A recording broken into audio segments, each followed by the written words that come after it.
here, we from Group 4 have been given the topic Emerging Challenges in Cyber Security and Cybercrime. Sir, this is to give throw light on what's happening in cyberspace. Chennai-Bangalore highway, there was a law and order problem. A person puts out a tweet saying 9 women have been murdered and their body disposed. He puts out a video and the video is uploaded from a foreign soil. We effect an arrest. We find out who's behind it. He belongs to a Tamil chauvinist organization called Naam Tamilar Kachi.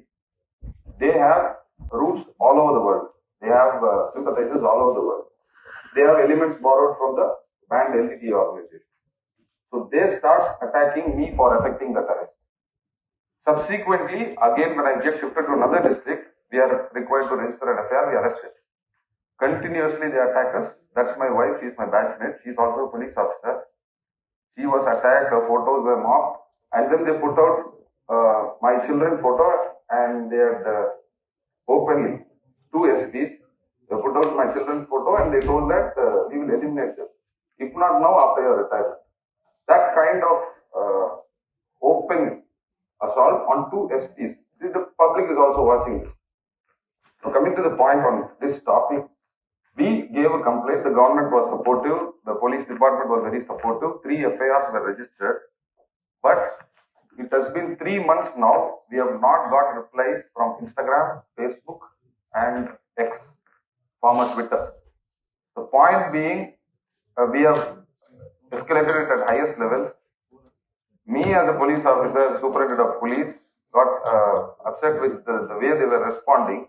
So I've gone to High Court seeking a direction to furnish the replies on who posted these threatening and obscene images. And also one of the prayers in the High Court is to order X to take down all those offensive tweets, because even now the photos of my children, wife, mock photos, my photos is all there in Twitter. So being in public life, I did not want to be in that forum, so we both exited it. Point being, they don't respond to queries of law enforcement agency. IPS மாநாட்டுல வருங்க IPS நாம் தமிழர் இயக்கம் ஒரு பிரிவினைவாத இயக்கம், அதை கண்காணிக்கணும் அப்படின்னு ஐபிஎஸ் அதிகாரிகள் பட்சத்தில் எப்படி பாக்குறீங்க? அதான் ரொம்ப நாளா கண்காணிச்சுட்டு தானே இருக்குது. இது புதுசா கண்காணிக்கிறாங்களா எங்களை? அது உள்துறை அமைச்சர் நடத்தப்பட்ட அந்த நிகழ்வுல முக்கியமா சொல்லியிருக்காங்க.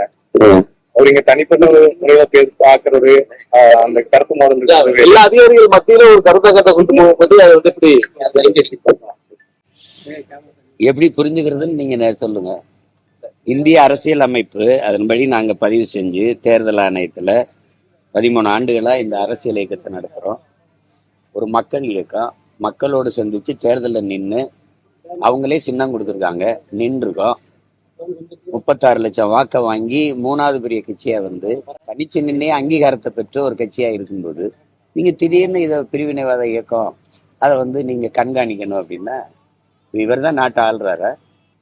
ஏற்கனவே என்னை ரைடு விட்டு போன பார்த்தாங்கல்ல, அவங்களுக்கு தெரியாதா நாங்க பிரிவினைவாத இயக்கமா இல்லையான்னு? எதை வச்சு பிரிவினைங்கிறாரு? ஒரு அடிப்படை தகுதியே எல்லாமே நீ எல்லாம் இப்படி ஐபிஎஸ் ஆன எதை வச்சு பிரிவினைங்கிற? தமிழ் சாவனிஸ்டுங்கிற. தமிழன் நான் தமிழன்னு சொல்றது உனக்கு சாவனிசம்னா எதுக்கடா இவ்வளவு மொழிவழி மாநிலங்கள் பிரிச்சாங்க? எதுக்கு பிரிச்ச? தெலுங்குக்கு ஒரு மாநிலம், கேரளாவுக்கு மலையாளிக்கு ஒரு மாநிலம், பீகாரிக்கு ஒரு மாநிலம், குஜராத்திக்கு ஒரு மாநிலம், எதுக்கு பிரிச்சாங்க? இது ஏன் நாடு, என் மொழி தமிழ், நான் தமிழ்னு பேசுற தமிழ் சாவனிசம்னா இந்தி படிங்கிறது இந்தி சாவனிசம் இல்லையா? சமஸ்கிருதம் படிங்கிறது சமஸ்கிருத சாவனிசம் இல்லையா? அதை பேச ஒரு தடவை பேசு. நாங்க தமிழர்கள் தமிழர்னு பேசுறதுல உனக்கு சாவனிசம் எப்படி வருது? எப்படி வருது? அப்ப பிரதமர் மோடி உலக மொழிகளின் தொன்மையை தமிழில் இருந்து அறியலாம், உலக மொழிகளின் மூத்த மொழி தமிழ், அது எங்க நாட்டில் இருப்பது பெருமைங்கிறாரு, அது தமிழ் சாவனிசம் தானே? இந்திய மொழிகளின் தொன்மையை தமிழில் இருந்து அறியலாம்ங்கிறாரு, அது தமிழ் சாவனிசம் தானே? முதல்ல உன் தாய்மொழி எது? உன் தாய்மொழி எது? நீ முதல்ல நீ சொல்லு. நீ உண்மையிலே தமிழ் தாய்க்கும் தமிழ் தகப்பனுக்கு பிறந்திருந்தா தமிழ் சாவனிசம்ங்கிற வார்த்தை நீ உச்சரிப்பியா? நீ என்னது? உனக்கு மட்டும்தான் பொண்டாட்டி புள்ள குடும்பம், எங்களுக்கெல்லாம் இல்லை. என் குடும்பத்தைன்னு ஏன்னா நீ என்னென்ன சேட்டை பண்ணி எங்க குடும்பத்தை, என் மனைவிய, எங்க குடும்பத்தை, என் தாய் தந்தையரை, எங்க கட்சியில் இருக்க பிள்ளைகள் எல்லாம், என் தங்கச்சி இவ்வளவு இழிவா பேசுறதுக்கு வழக்கெடுப்பியா? வழக்கெடுப்பிய. சரி, இந்த அதிகாரம் இந்த காய் சட்டில எத்தனை வருஷம் இருப்ப? எத்தனை வருஷம் இருந்துருவ நீ? எத்தனை வருஷம் இருப்ப? ஒரு 50 வருஷம், இன்னும் ஒரு 40 வருஷம் இருப்பியா? இன்னும் ஒரு 30 வருஷம் இருப்பியா? அதுக்கப்புறம் இறங்கித்தானே தம்பி ஆகணும் கீழே. ஆனா நான் இங்கே தான் இருப்போம்.